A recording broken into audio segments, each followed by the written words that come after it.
guys, and welcome again to another edition of Chelsea Transfer Rumours. And Frank Lampard has taken his first training session over in Ireland. As we know, they're over there for a 2-game tour in the Republic, and first game this coming Wednesday, night match against Bohemians, and then of course on the Saturday at 2 p.m. a game against St Patrick's Athletic. Their first training session, nothing too strenuous, just some basic warm-up, bit of ball control, nothing too major, but of course the dreaded ice bath. But one of the things that Frank has made it perfectly clear from day one is that everyone is in exactly the same position. Everyone has an opportunity. It starts from here. It's all about the pre-season, and that you'd have to say is sensible. Players like Danny Drinkwater, I'd imagine that's music to his ears. He's not had the opportunity, let's be fair.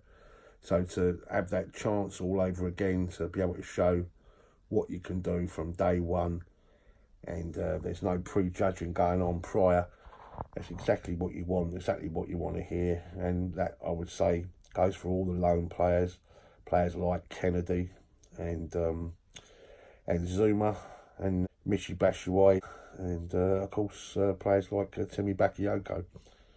So it's a sensible approach by Frank, and well done.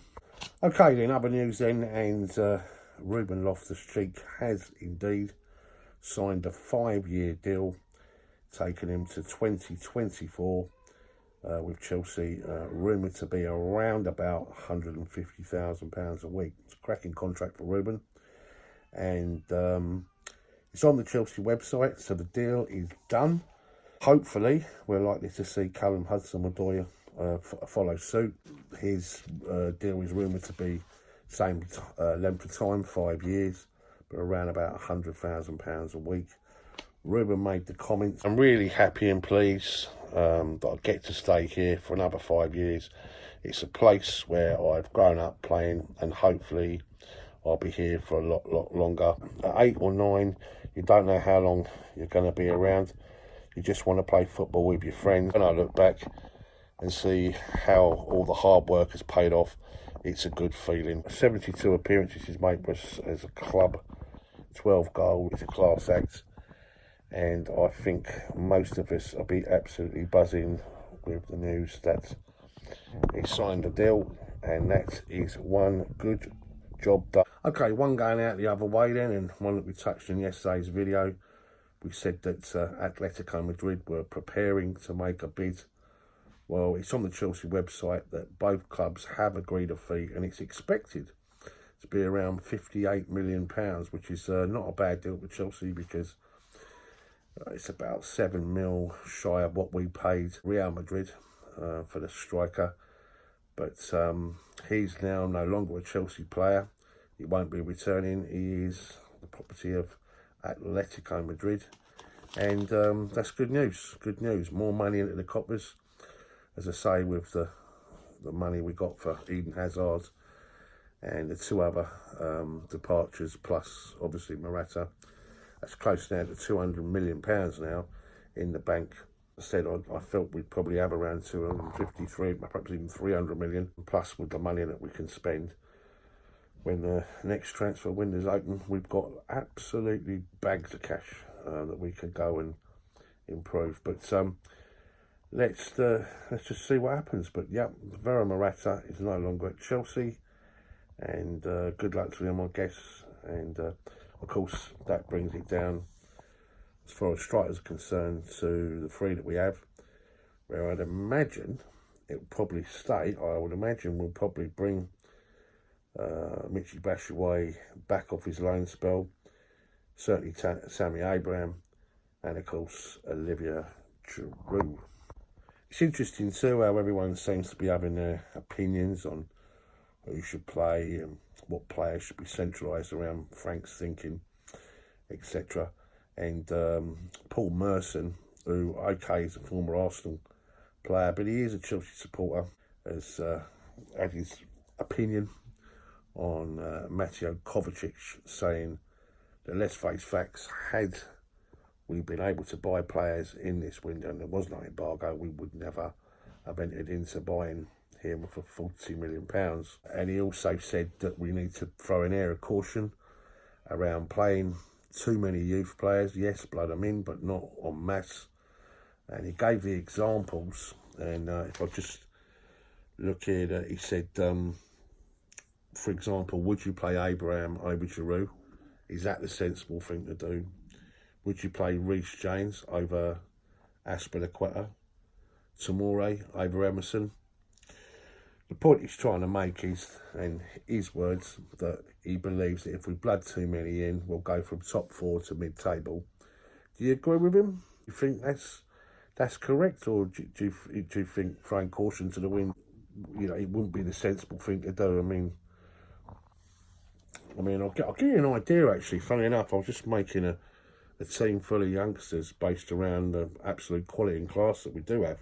Let me know what you think about this team, guys. Obviously, Kepa in goal, Tomori, Christensen, Ampadu, and James as our defensive line. Gala Kante, obviously, he gets in the side. Mason Mount, Pulisic, who, by the way, I don't know if you see his performance against Jamaica, 2 goals, but it was the way he absolutely ran the show, getting beyond the final defender. Incredible pace. It looked like Eden Hazard, actually, with the number 10 on his back, playing for Belgium. It was just absolute quality. I know a lot of our supporters are absolutely purring online about him, just superlatives, just running off. But he was class, absolute class. But and then on the opposite side, Callum Hudson-Odoi, Ruben Loftus-Cheek with Tammy Abraham up front. So basically, Kepa, Tomori, Christensen, Ampadu, James, Kante, Mount, Pulisic, Hudson-Odoi, Loftus-Cheek, and Abraham. I think that's class. I really, really do. But whether we'll go the full Monty, I very much doubt it. And somebody else who's had an opinion is Shaka Hislop, obviously ESPN, and he says that Frank, no matter what, throughout this season, in his first season, must centralise around 5 ever-present players. In other words, build the team around these 5. And his 5 are Antonio Rudiger, Ruben Loftus-Cheek, Olivier Giroud, N'Golo Kante, and Callum Hudson-Odoi. What do you think about that, guys? And what do you think about Paul Merson's comments on youth and too much youth doing it at the same time?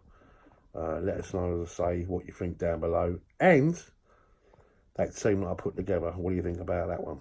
Finally, a player who it was reported is perhaps looking to leave, only because he wants to play football. And of course, Everton, where he's been at, he's looking to buy him, has come out and given a message to Chelsea fans whilst he's out there in Ireland. First day of training, guys. Lovely to speak to you. I'm really happy to be back. The hard work now begins. Make of that what you will. Obviously, I'd hate to lose him. I think he's a class act, and I certainly think £30 million is not enough for him. That would be an absolute bargain of steel. Sale of the fucking century, I think. We are blessed with abundance of centre-halves, but he is good. He's quality, as we know. And being part of that back line, it does free up certain situations. As we know, last season, we had to play Aspie in that centre-back position because we fell short in the end. We don't need the money right now, that's for sure. We've got 200 million almost now in the bank, just sitting there. Why do we need another 30 million? I'd rather keep Kurt Zouma, to tell you the truth. In fact, I'd rather loan him out another season and have him next year, or have a clause where we could call him back at any point if we find ourselves short at the back.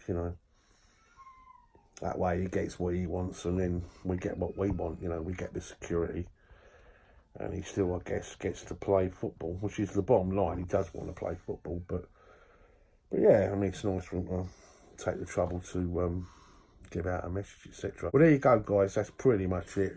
Short and sweet, very much about the first training sessions that's out there.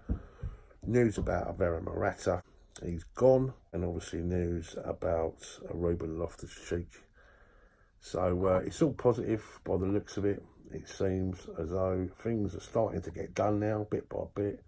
Contracts are getting seen to. Thanks, as always, for watching. Keep the blue flag flying high. Speak soon.